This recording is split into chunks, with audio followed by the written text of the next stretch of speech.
بسم اللہ الرحمن الرحیم۔ اسلام میں شوہر اور بیوی دونوں کے ہی ایک دوسرے کے حقوق سختی سے ادا کرنے کا حکم دیا گیا ہے، لیکن زیادہ تر گھروں میں کہیں شوہر بیوی کے حقوق پورے نہیں کر رہا اور کہیں بیوی شوہر کی اطاعت نہیں کرتی۔ آقا نامدار فخر دو جہاں حضرت محمد صلی اللہ علیہ وآلہ وسلم نے فرمایا، جو عورت اس حال میں فوت ہو کہ اس کا شوہر اس سے راضی ہو تو وہ جنت میں ضرور داخل ہوگی۔ بے شک یہ حدیث اس بات کی دلیل ہے کہ شوہر کی اطاعت بیوی پر لازم ہے، لیکن یہ بات یاد رہے کہ زندگی کو پرسکون اور خوشحال بنانے کے لیے میاں بیوی دونوں کا کردار بہت اہم ہے۔ صرف جائز کاموں میں شوہر کی اطاعت پر یہ انعام ہے کہ بیوی کو جنت ملے گی، ناجائز اور مکروہ کاموں میں شوہر کو روکنا اور ٹوکنا بیوی پر لازم ہے۔ اندھا دھند شوہر کی اطاعت کرنا بالکل ناجائز ہے۔ ہم نے بہت سی احادیث سن رکھی ہیں جن میں یہ فرمایا گیا ہے کہ بیوی شوہر کو حق زوجیت سے نہیں روک سکتی،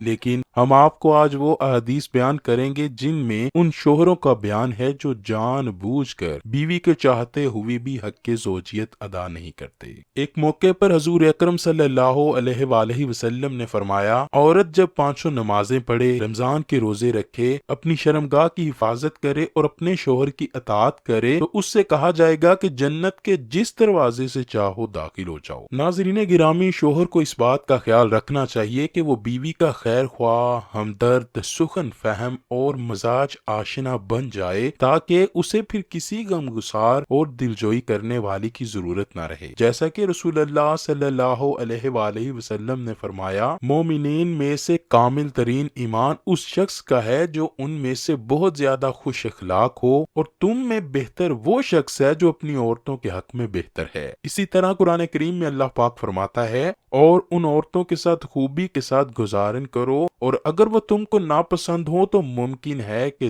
تم ایک شے کو ناپسند کرو اور اللہ تعالیٰ اس کے اندر کوئی بڑی منافعت رکھ دے۔ نبی کریم نے فرمایا، تم میں سے سب سے بہترین وہ ہے جو اپنے گھر والوں کے لیے اچھا ہے، اور میں اپنے گھر والوں کے لیے تم سب سے بہتر ہوں۔ پیارے دوستو، شوہر پر بیوی کے بے تحاشا حقوق ہیں جنہیں پورا کرنا ہر شوہر پر لازم ہے، اور اسی طرح اگر بیوی کا حق ادا کرنے کا دل نہ کرے تو یہ شوہر کے لیے جائز نہیں کہ وہ ہم بستری کو ہی ترک کر دے، بلکہ یہ گناہ ہے۔ حضرت ابو ہریرہ رضی اللہ تعالیٰ عنہ سے مروی ہے کہ رسول اکرم صلی اللہ علیہ وآلہ وسلم نے فرمایا، عورت میں جنسی خواہشات مرد کی جنسی خواہشات کی نسبت زیادہ ہیں، مگر اللہ نے عورت کو مرد کی نسبت زیادہ شرم و حیا والی پیدا کیا ہے۔ عورت کو اپنی شرمگاہ کی حفاظت کرنا اس کی فطرت میں شامل ہے۔ اسی طرح اگر شوہر تمام حقوق پورے کرتا ہے اور پھر بیوی کو بستر پر بلاتا ہے تو بیوی کو ہرگز انکار نہیں کرنا چاہیے، جیسا کہ پیارے آقا صلی اللہ علیہ وآلہ وسلم نے فرمایا، جب شوہر بیوی کو اپنی حاجت کے لیے بلائے تو فوراً اس کے پاس جائے، اگرچہ تنور پر ہی کیوں نہ کھڑی ہو۔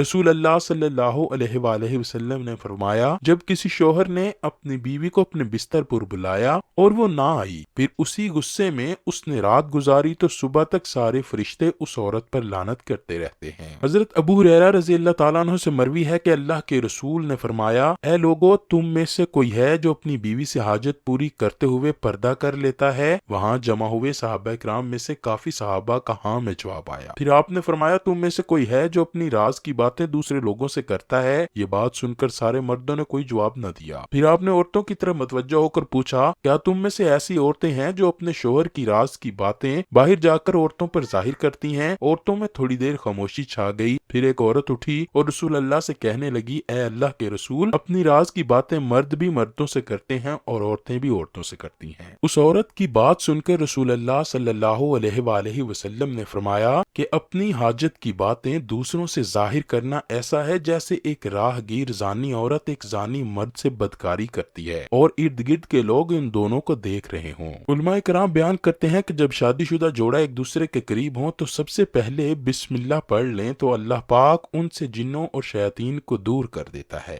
اسی لیے سنت نبی ہے کہ کپڑے بدلتے وقت بھی بسم اللہ پڑھ لیں تو اللہ پاک اس انسان کو شیطان کے شر سے محفوظ فرما لیتا ہے۔ ہمارے بہن بھائی کپڑے بدلتے وقت بسم اللہ نہیں پڑھتے، جس سے شیطان اور جنات ان کے جسم کو دیکھ کر ان پر اپنا اثر چھوڑ دیتے ہیں۔ اللہ پاک ہم سب کو اپنے حفظ و امان میں رکھے اور تمام شوہروں کو بیویوں کے ساتھ اچھے سلوک کرنے اور تمام بیویوں کو اپنے شوہر کا اطاعت گزار بنائے۔ اللہ کریم مجھے، آپ کو، رسول اللہ صلی اللہ علیہ وآلہ وسلم اور ان کی پاک آل کا سچا و پکا عاشق بنا دے۔